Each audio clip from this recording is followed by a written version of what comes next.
Hola a todos, bienvenidos al Balearic Yacht Show. Hoy vamos a hablar y a debatir un poquito sobre el charter en Baleares. Tenemos aquí, bueno, quería agradecer primero a Marina Palma Cuarentena por la invitación a este debate y también a la Cámara de Comercio, obviamente, por organizar el Balearic Yacht Show, que es algo que creo que necesitamos en estos tiempos en nuestros negocios. Quiero presentar a los ponentes. Yo soy José María Jiménez, presidente de la Comisión de Charter de APEAM. A mi izquierda tengo a Cristina Sastre, ella es CEO de Cruesaya Charter, la empresa pionera en el charter en Baleares, más de 40 años, que en este negocio es para hacer un monumento. Tenemos a Pablo Ruibal, él es CEO de Boatjam, es uno de los portales más importantes que tenemos de reservas, de charter, y un gran proveedor para los que estamos aquí. Y tenemos a León Bongondarza, él es abogado, especialista en temas náuticos y entre los que estamos en la náutica es como la Biblia. Cuando tenemos una pregunta sobre algún problema, que en este negocio es bastante habitual, pues León siempre está ahí para echarnos una mano. Y bien, quería empezar un poquito a hacer una pequeña introducción sobre lo que es el charter en Baleares. Tenemos 4.000 autorizaciones de charter, 4.000 barcos legales navegando. Por desgracia tenemos unos 2.300 que no son legales y que son una fuente de problemas. Generamos unos 3.800 empleos directos y muchísimos empleos indirectos. Y además somos un turismo de cierto nivel, un turismo sano y un turismo sostenible. Generamos grandes sinergias, pues marinas, amarres, transporte, compras. El nivel adquisitivo de nuestros clientes es un nivel medio alto y genera pues efectos muy positivos en la economía. Esperemos que algún día los políticos lo puedan entender. Vamos a intervenir más o menos por orden y luego acabaremos debatiendo un poquito sobre el sector, ¿no? Primero vamos a dar paso a Cristina. Cristina nos va a hablar un poquito sobre el destino en Baleares. Bueno, gracias José María, gracias a todos por esta oportunidad de podernos exprimir aquí sobre el charter náutico. Charter náutico, hay que decir que es un gran desconocido a día de hoy. No un gran desconocido para el público en general, pero sí un gran desconocido todavía para la administración. ¿Por qué lo decimos? Porque cuando hablamos de destino, hablamos de Baleares, no nos damos cuenta de lo que han hecho estos empresarios de aquí. Estos empresarios que, como mi padre, que en paz descanse, hace 40 años cogieron su coche, cargaron mapas, cargaron folletos y se fueron a la feria de Düsseldorf.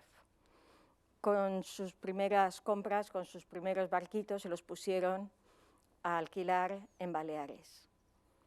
Y se fueron allí, pusieron su stand y empezaron a dar a conocer estas islas, este destino.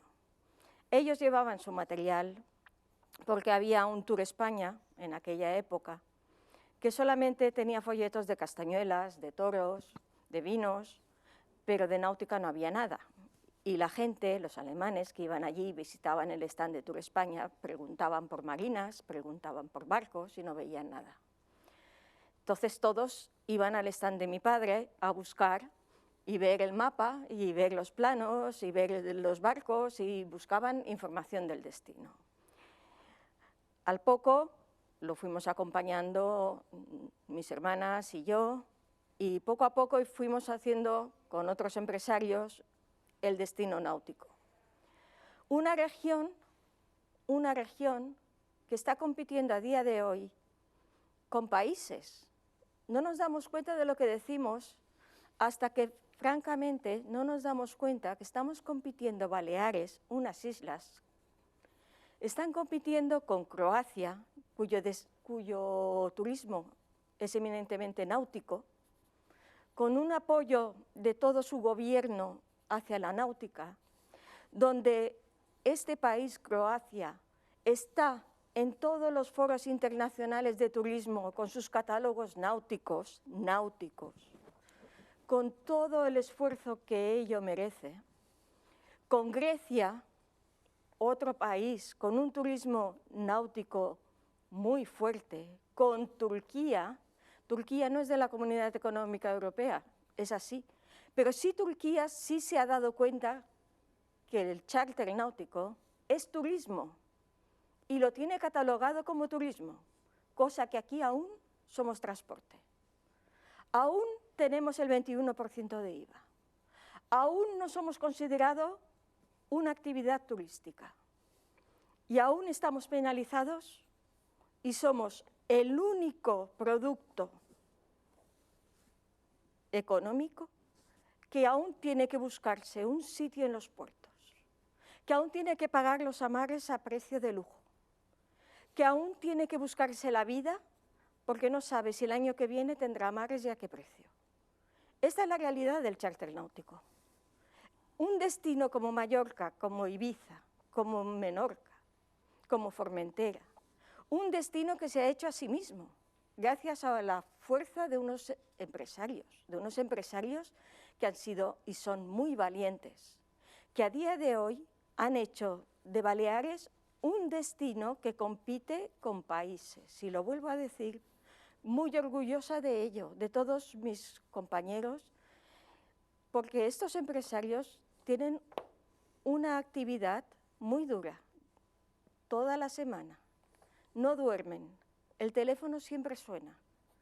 Estos empresarios son empresarios atomizados, con poca asociación, con poco tiempo para ella y con cero ayudas. Entonces, de este destino solamente puedo hablar con la voz muy alta, con mucho orgullo, y decir que cada vez que veis una imagen de Baleares con un barquito fondeado, que penséis en toda esta gente que está detrás y que penséis que para que un barco esté saliendo a la mar hay mucho trabajo detrás, que los empresarios de charter no son los ricos que se embolsan el dinero, estos pagan el 21% de IVA, tienen una temporalidad muy fuerte. En esta temporalidad, estos empresarios, cuando llega el invierno, están trabajando en los varaderos, están poniendo sus barcos a punto, están gastando más del 10% del valor del barco en rehacer el barco para la próxima temporada.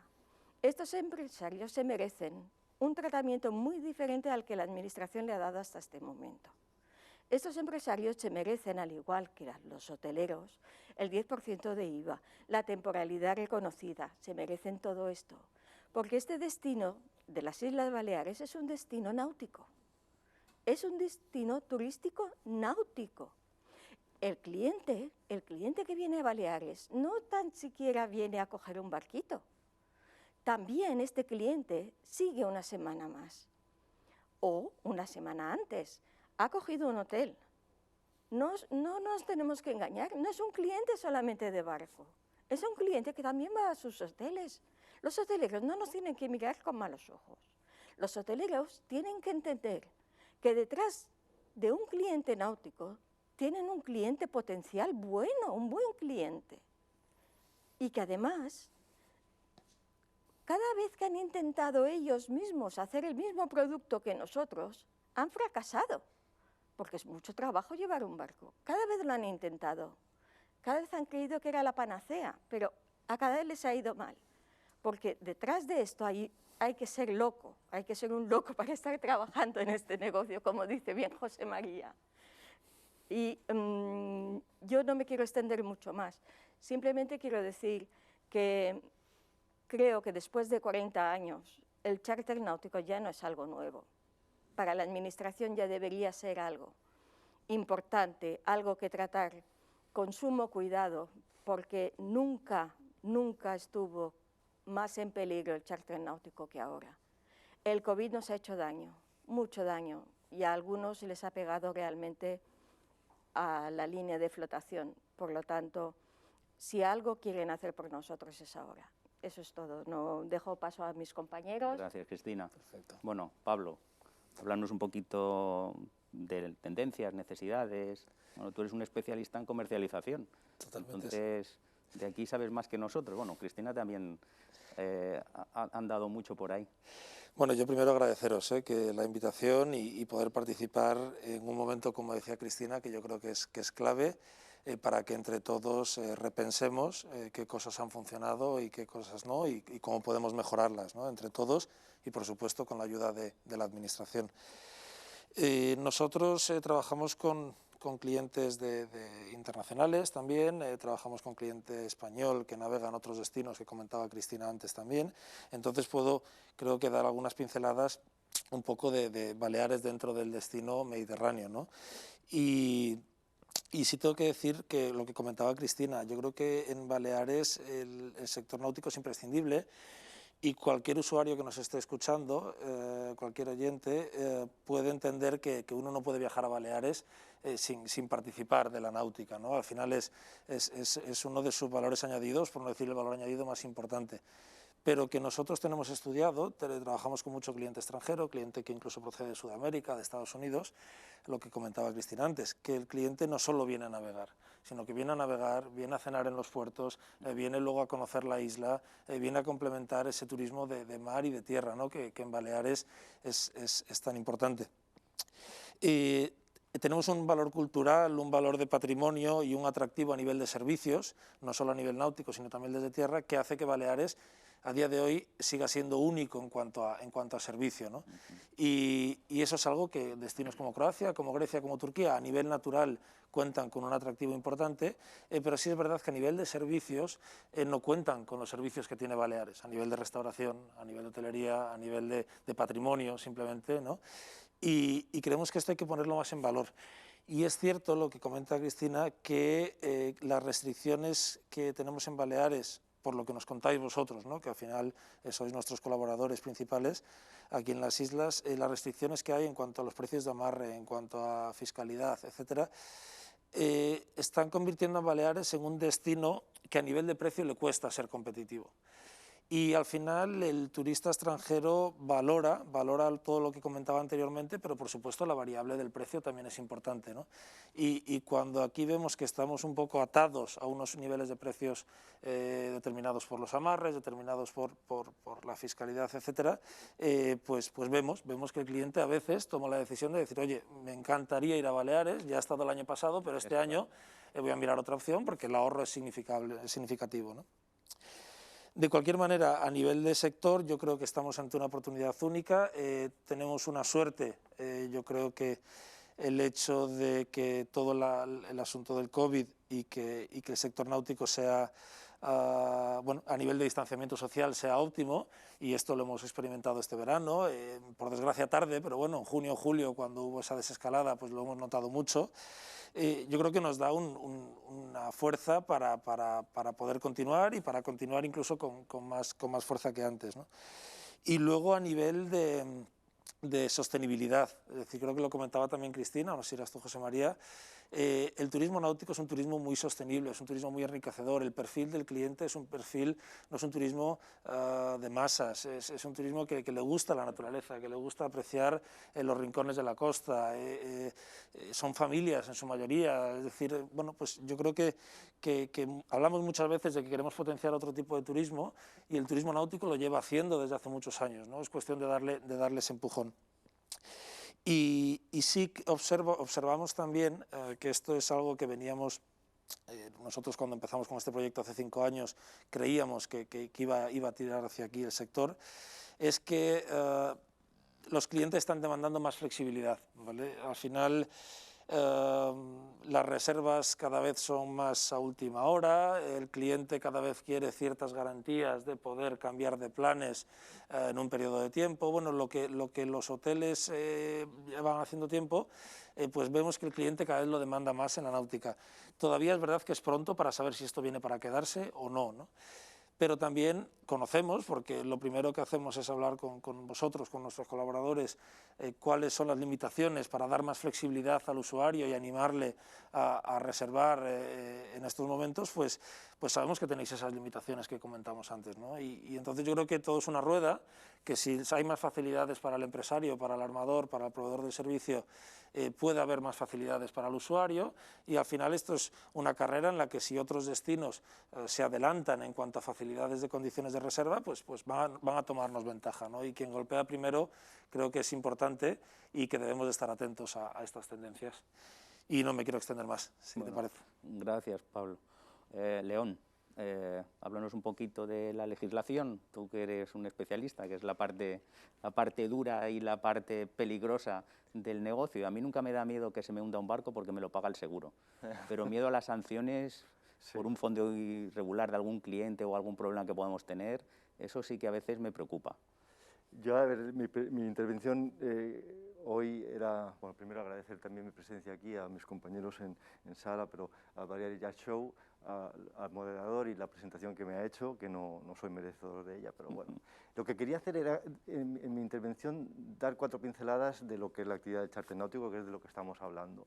Si acaso luego en el tema del debate comentaremos el tema de las sanciones y un poco la situación actual en la que nos estamos encontrando, además la más reciente, ¿verdad?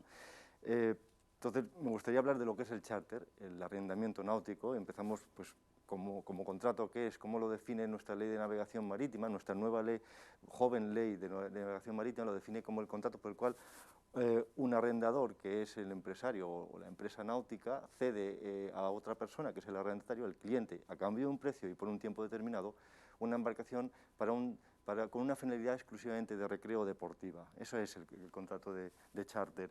Y además la ley nos contempla también las 2 posibilidades del charter o las 2 modalidades de con y sin tripulación. Se me pregunta muchas veces, bueno, ¿y cómo puedo desarrollar la actividad? Pues, ¿tengo que constituir una empresa? No necesariamente. La actividad del charter náutico se puede desarrollar tanto con una empresa, una sociedad, una compañía, una SL, una sociedad anónima también, o como una empresa, como un empresario o persona física.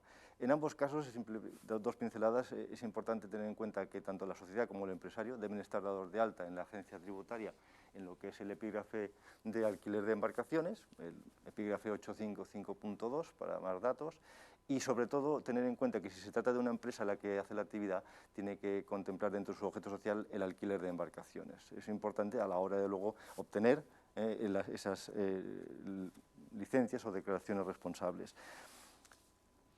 En cuanto al tipo de embarcación, ¿tiene que ser un charter con embarcación en propiedad o no? Pues no, las 2 modalidades, y aquí tanto Cristina como José María lo saben bien, el charter se puede desarrollar con embarcaciones en propiedad como embarcaciones en gestión. En este segundo caso sí que es importante que entre la empresa de charter y el empresario y el propietario se firme el correspondiente contrato de explotación. En cuanto a banderas, ¿qué pasa con las banderas? ¿Tienen que ser bandera española cuando estamos haciendo actividad en España?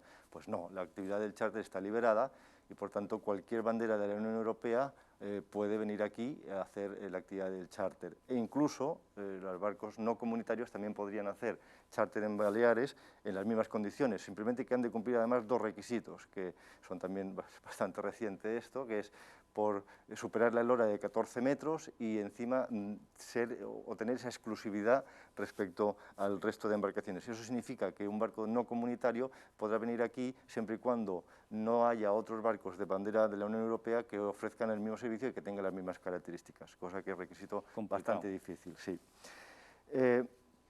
¿Qué pasa con qué documentos, muy genéricamente, qué documentos debe tener un barco para poder aquí hacer charter? Bueno, si son barcos españoles, tenemos que tener en cuenta que debe estar, obviamente, inscrito o matriculado en la lista sexta del registro de buques.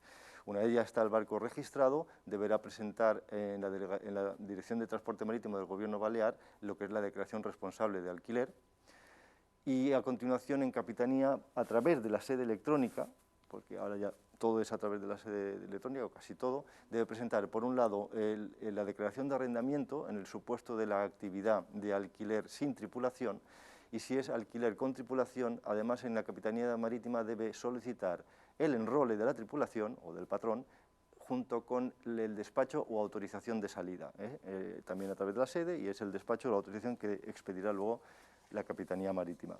Si hablamos de embarcaciones extranjeras, pues tienen que venir desde su país con un registro comercial a su vez tener un certificado de su bandera, de su país, en el cual se certifique que esa embarcación, según la normativa de ese país, puede realizar charter, y aquí va a tener que pasar una inspección que va a hacer una entidad colaboradora, las ITBs, para acreditar que cumple con lo que es la seguridad o que cumple con los requisitos de seguridad marítima que establece la ley española.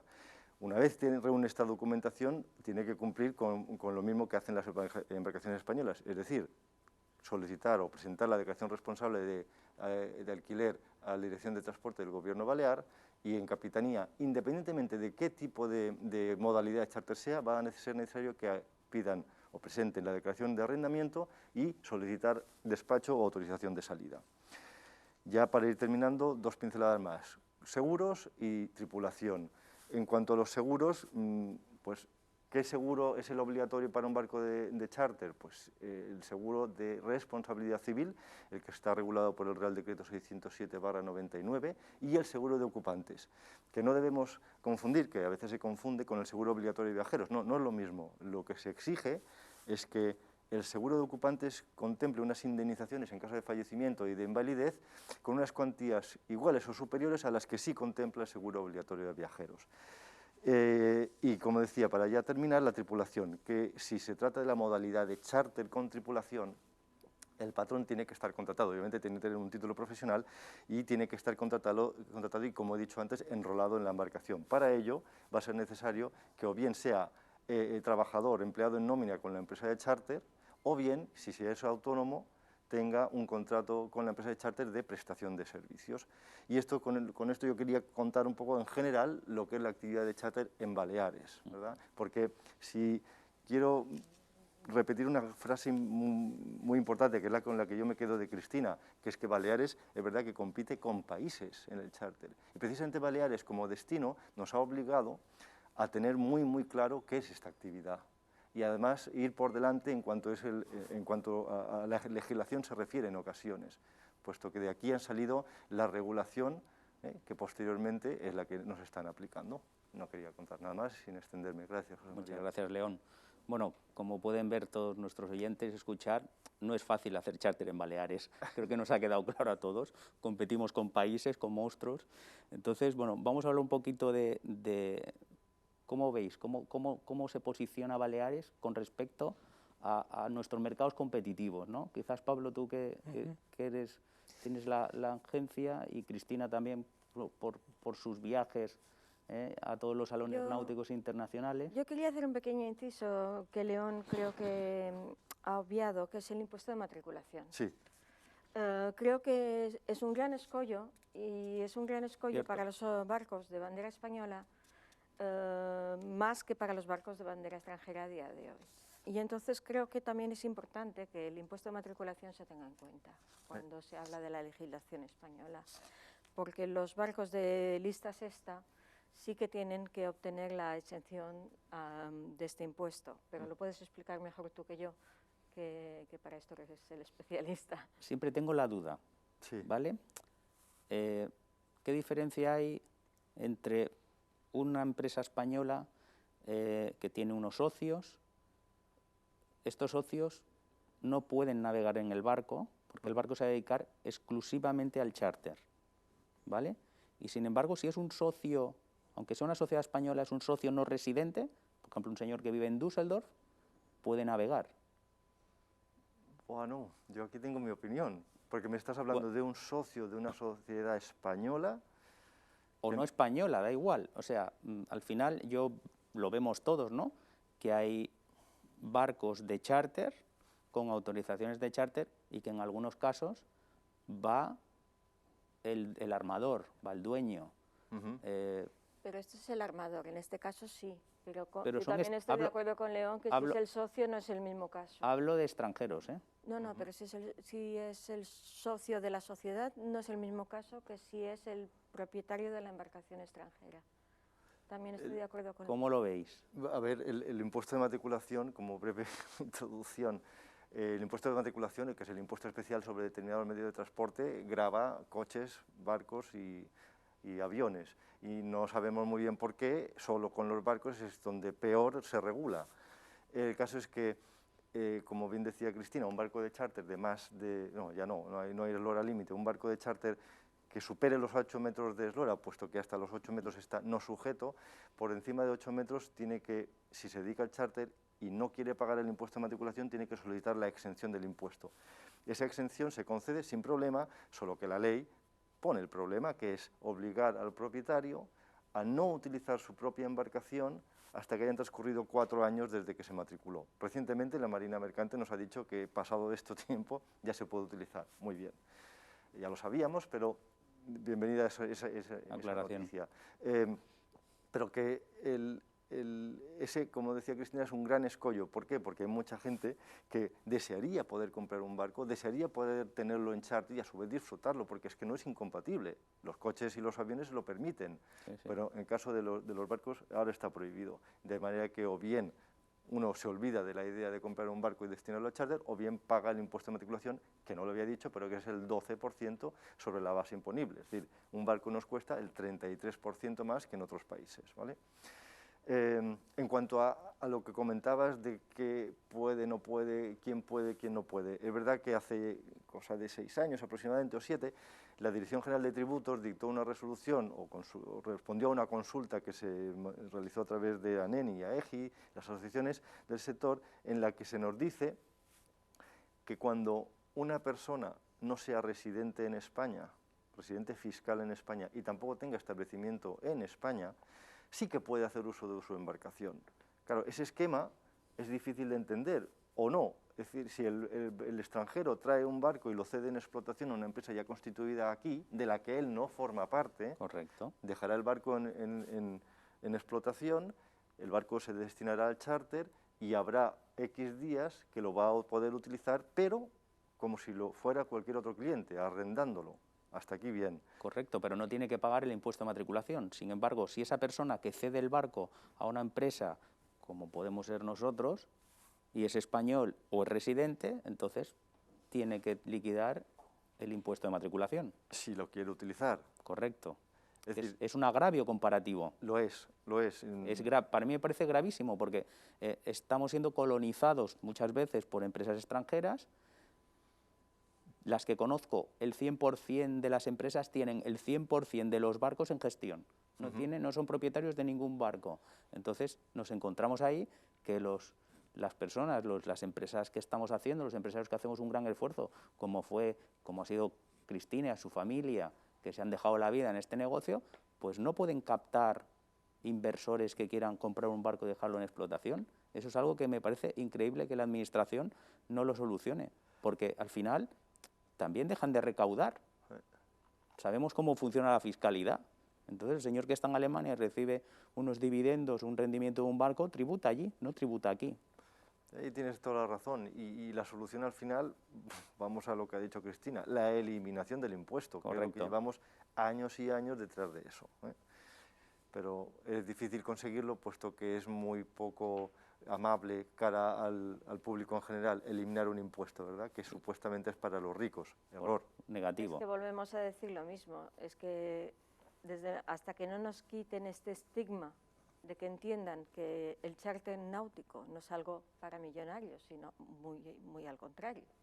Es de uso para la gente, para cualquier persona, y que los costes, tú lo puedes hablar, Pablo. Sí. Pablo nos lo puede explicar, claro. No, nosotros, de hecho, muchas veces a nivel de campañas de comunicación, etcétera, explicamos al público en general para un poco desmitificar esta idea de que el charter, la actividad náutica es un lujo, ¿no? Y lo hacemos simplemente dividiendo los costes por día y por persona, comparándolo con otras actividades más comunes, como puede ser ir a un hotel o ir a un apartamento, y al final los costes vemos que estaban entre 50 y 120 euros persona-noche. Y cuando sabemos que los gastos, una vez que estás en el barco, son mucho más reducidos, porque bueno, haces una compra y controlas mucho más, ¿no? Y creo que esto es muy importante y lo ponemos en solfa muchas veces porque está todavía esa imagen, ¿no? de que el charter náutico es una actividad privativa para muchos, y yo creo que todo lo contrario, que al final si haces los números en unas vacaciones de una semana de una familia, no es así, ¿no? Y a la pregunta un poquito de José María, antes que me contabas la posición, ¿qué posición tiene Baleares en el mercado, ¿no? A día de hoy? Y yo creo que es importante saber que el sector del náutico depende en parte también del sector aéreo. ¿Y por qué digo esto?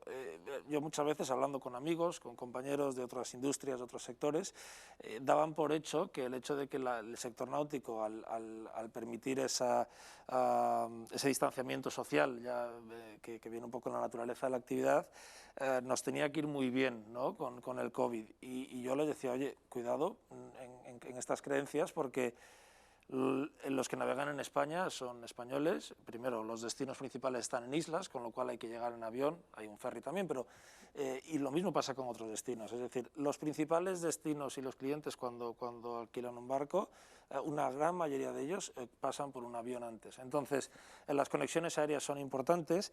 Yo creo que Baleares disfrutaba de unas conexiones, tanto desde Mallorca como de Ibiza, muy buenas con toda Europa, y eso es importante, y tiene que volver porque eso es fundamental.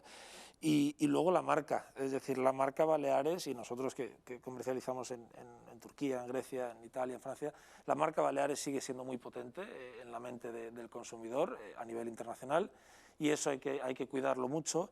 Pero sí es cierto que estamos advirtiendo, estamos observando que empieza a haber ciertas reticencias, por ejemplo, aquí con Ibiza hay ciertas reticencias por parte de otras agencias como nosotros, pero que son de otros países nórdicos, etcétera, por un poquito el servicio, la desorganización en el servicio, el exceso de regulación, pero que el usuario no lo acaba de entender, los amarres, los fondeos, etcétera, y todo esto está convirtiendo a veces en que muchas agencias están diciendo, oiga, vámonos a otros destinos donde es más fácil operar, y Ibiza, pues vamos a tener cuidado, porque al final el cliente cuando llega, lo que no busca alguien en sus vacaciones son problemas, ¿no?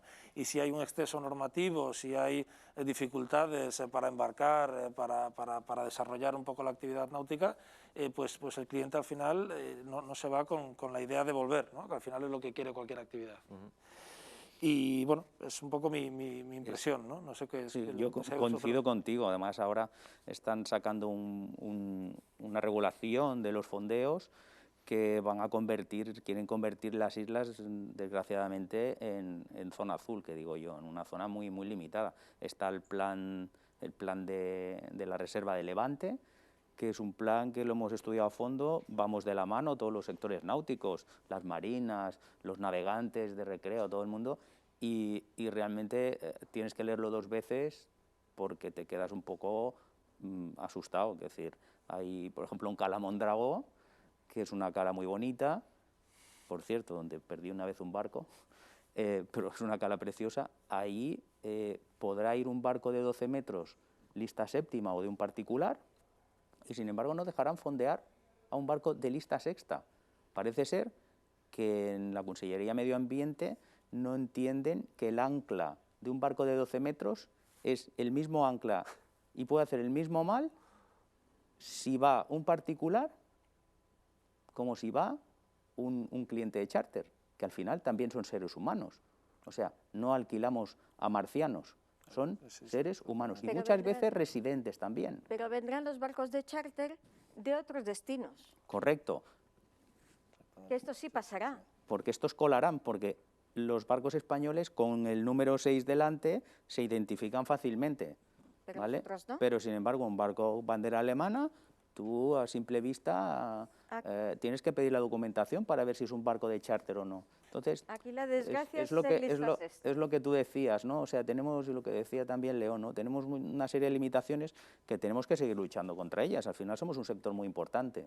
Yo lo que comentaba Cristina, y yo vuelo mucho frecuentemente, tenemos la sede en Valencia y estoy constantemente muchas veces entre Palma y Valencia, y es verdad que cuando uno llega al aeropuerto, tanto el de Mallorca, el de Ibiza, el de Menorca, esas grandes imágenes, ¿no?, que nos encontramos al llegar a la terminal, que hacen referencia a Baleares, siempre aparece un barco, sí, ¿no?, como elemento principal.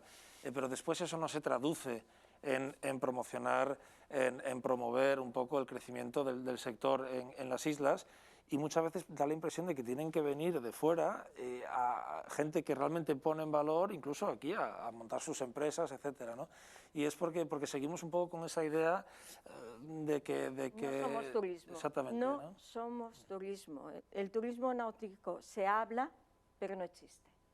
De hecho, no existe. en la administración, en los papeles, no existe, solamente es verbal.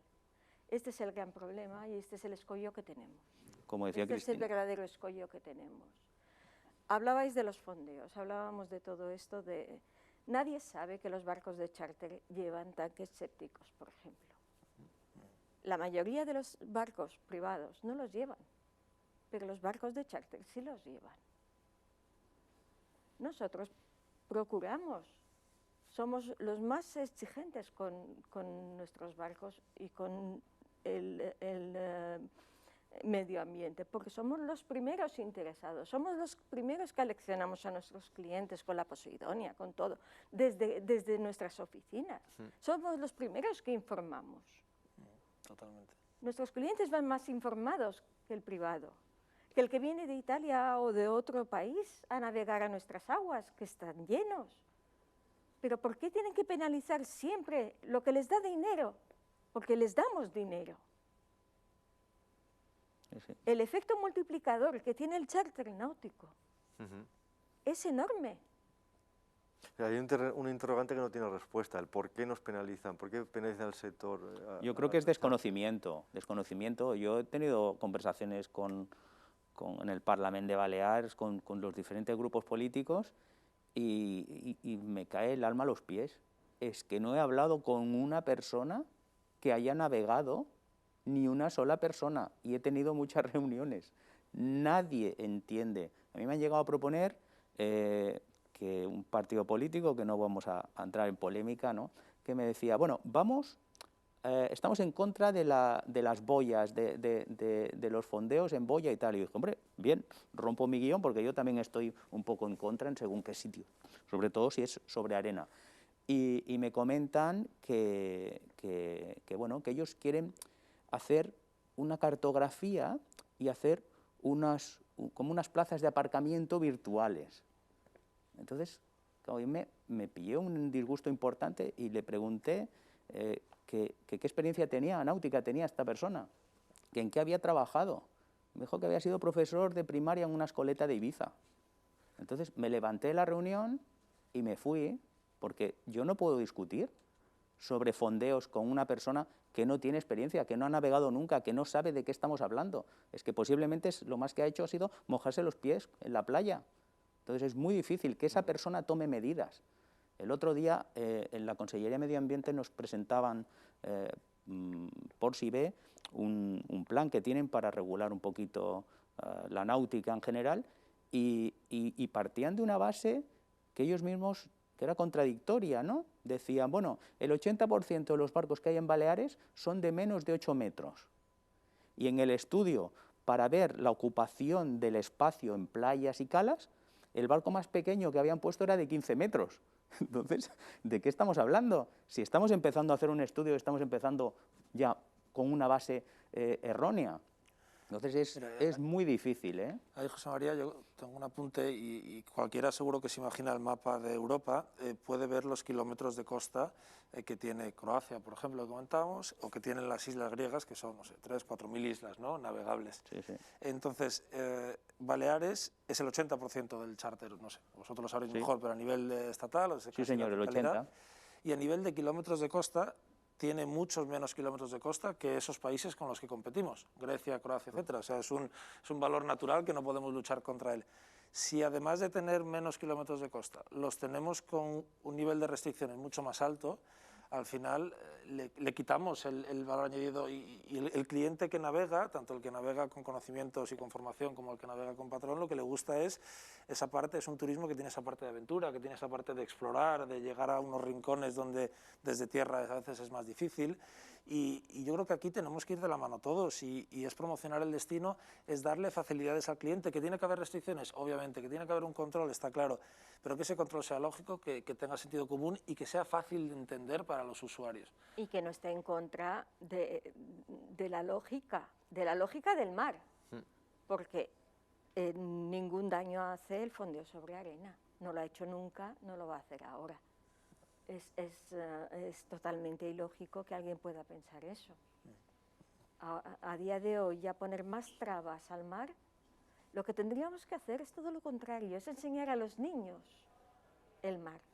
Esto todavía no se hace. Llevamos diciéndolo desde la asociación, desde todas las asociaciones de Baleares, que a los niños hay que enseñarles la Semana Azul, hay que enseñarles a acercarlos al mar. Nadie los ha acercado a los puertos. Estamos diciendo que la náutica, el charter náutico, tiene que ser un sector productivo en todos los puertos. No lo estamos siendo. Que tenemos que tener un precio para los amarres, igual que lo tienen las golondrinas, igual que los tienen los taxis incluso, que tienen su sitio de estacionamiento. ¿Qué taxi paga por estar estacionado? Ninguno. ¿Qué pescador paga el amarre? ¿Qué golondrina paga el amarre a los precios que paga un charter? Pero no pueden entender eso nadie. Esto es lo que tenemos que ver en el futuro. Si quieren charter náutico o no lo quieren, porque así como van, no lo habrá. No. Sí. Esto es lo único que puedo decir yo y es lo que veo. Bueno, vamos a dar ya por finalizado este debate. Podríamos estar hablando de charter horas, porque además es nuestro negocio y nos gusta. Solo queremos invitar a la gente que entre, que visite el Balearic Yacht Show, que va a haber bastantes ponencias y debates igual tan cálidos como este y tan interesantes. Venga, gracias. Gracias. Muchas gracias. Gracias por la ocasión y gracias a la Cámara de Comercio y al Balearic Yacht Show.